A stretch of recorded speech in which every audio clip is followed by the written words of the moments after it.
In this series of videos, we'll be looking at coins as evidence for the historian. You're probably quite used to looking at textual evidence, be they histories or poetries, written sources, but material culture is equally important for the historian trying to understand the key issues of the late Republic.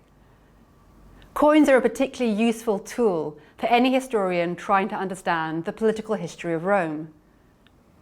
Coins are a tangible medium, small and transportable, that pass through many hands. And because of this, they were the ideal tool for the Roman politicians to disseminate information to the Roman public.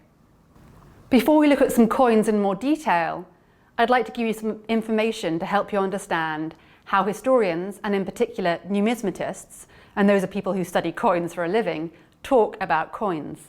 Nowadays we tend to refer to the head side of a coin and then the tail side of the coin.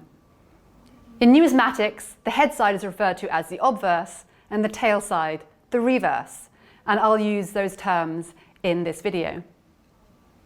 The writing on the coin is referred to as the legend, and this is also important because a lot of information is conveyed in the legend on Roman coins, as well as the iconography, the visual images that we see on them. In this video, we'll be exploring some of the coins of Sulla, who was an important political and military figure in the late Republic from 88 BC onwards. This first coin of Sulla was minted between 84 and 83 BC. On the obverse side of the coin, we see a female head adorned with jewellery. This is the goddess Venus. To the right of her is a smaller figure carrying a palm branch. This is her son Cupid. Underneath the image, we have written the legend Lucius Sulla. Now Sulla took Venus as his patron deity. In fact, he gave himself a new surname, Felix, which means lucky, in honour of her. On the reverse side of the coin, we see several images. Now, it might be quite hard to make out, but I'll walk you through it. On the outside, we have two trophies. These are monuments created from the spoils and weapons of the opponents. So you might be able to make out a helmet, a shield, a sword, and possibly even some leg greaves. But we'll look at the trophy in more detail in a moment. Between the two trophies is a jug and what is called a litus, or an augur's staff. An augur was a Roman priest. At the top and bottom of the image is the legend Imperator Iterum, Imperator for the second time. This means Sulla has been declared victorious general by his troops for a second time. But who has Sulla been victorious over? Which battles do the trophies commemorate? Let's look at some more coins in detail to understand a bit more the iconography and imagery of this coin and what a Roman audience would understand from it. So here you see the coin we've already been looking at, the coin of Lucius Sulla, minted between 84 and 83 BC. Alongside this is a much earlier coin from 211 BC.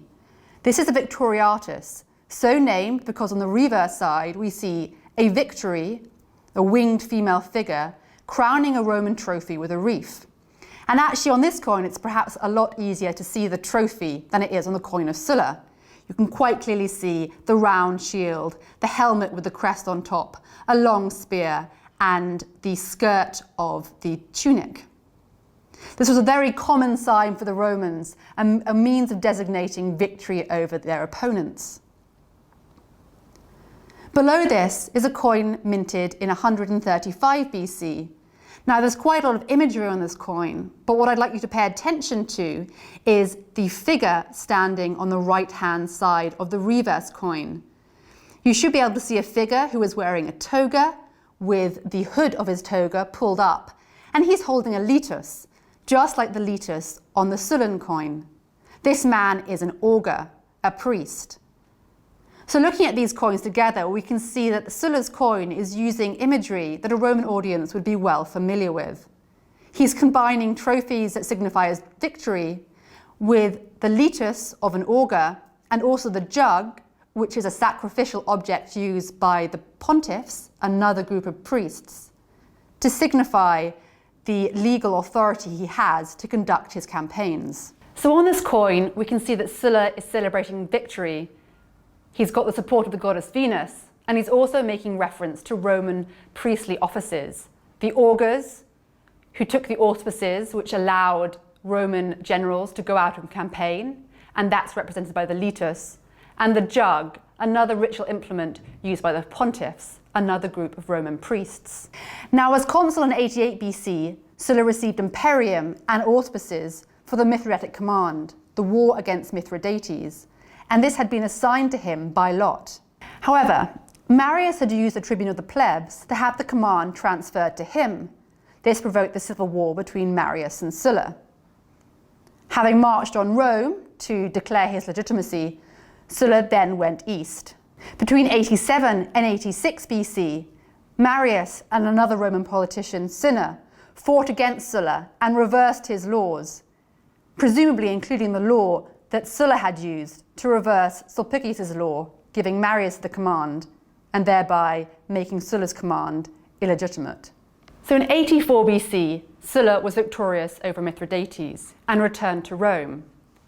Now, whilst he encountered more internal political conflicts with his opponents, with his coin, he is affirming not only his victory, but his legal right to have command. That's what the litus and the jug are saying, that my command against Mithridates was legitimate. I had legal authority, I had imperium, I had auspices. Victory and military success was clearly very important for Sulla, and he advertised this heavily on his coinage. This next coin we see was minted only a year after the first one. This is a denarius from 82 BC. On the obverse, we see the helmeted head of the goddess Roma. On the reverse is a scene where we see 4 horses pulling a quadriga, a chariot, with a figure inside the chariot. Overhead flies a winged Victory, holding out a wreath to crown the individual in the chariot. This is a scene of triumph. The quadriga, the 4-horse chariot, was a vehicle specific to the Roman triumph, a victory celebration where a general paraded through the city of Rome up to the Capitoline and deposited his victory laurels in the lap of Jupiter Optimus Maximus. On this coin, we can see the 4-horse chariot, the triumphator, the victorious general, being crowned by victory. And underneath this scene, we see the legend Lucius Sulla Imperator. Once again, Sulla is confirming his victorious achievements, but this time with a specific ritual of the triumph. Sulla, in fact, celebrated 2 triumphs in 81, the year after this coin was minted. One against Mithridates, and the other against Marius' young son and the Samnites, a community in southern Italy. Although this coin was minted the year before the triumphs, it seems to be advertising and promoting the ceremonies to come, reminding the people of Sulla's successes in the year when he was about to become dictator. This coin of Sulla clearly shows that it was important for him to advertise his triumph to the Roman people, because the triumph lasted only one day. It was ephemeral. So how did you maintain the memory of the triumph? How did you get people excited about it beforehand? Well, as Sulla did, you could use coins. But he wasn't the first Roman to use a coin to promote his military success, and particularly his triumph. Here we see a number of coins depicting the quadriga, the 4-horse chariot. The one at the very top dates to the mid-3rd century BC. This is a quadrigatus, so named because of the quadriga depicted on it. I wanted to show you this coin because it depicts Jupiter, the king of the gods, riding a chariot. In the 3rd and 2nd centuries BC, it was very common to see a quadriga on the coinage, but it was always a deity, always a god riding in the chariot. However, from 101 BC, we start to see a change. The coin from 101 BC here celebrates the triumph of Marius, who had been victorious over the Germanic tribes who had tried to invade northern Italy. On this coin, we see the 4-horse chariot, Marius as triumphator in the chariot, and a small figure riding the trace horse. This we assume is Marius' young son, who was awarded the privilege of riding in his father's triumph. So we can see with Marius' coin of 101 that now we get living Romans depicting their triumph on the coins, not just the gods. This trend starts to gain traction over the course of the 1st century BC. The next coin from 83 BC depicts a triumph.